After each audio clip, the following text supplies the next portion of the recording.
Nakatulog naman talaga eh. Oh. Ano yan? Washing machine. Oh, ikaw naman rin.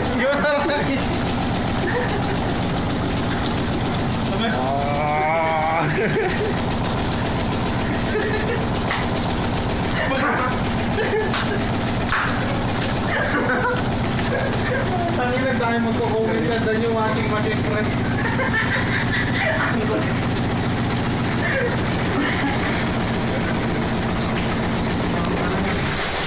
Ikaw mo lalaki yung katong naman nagkakara.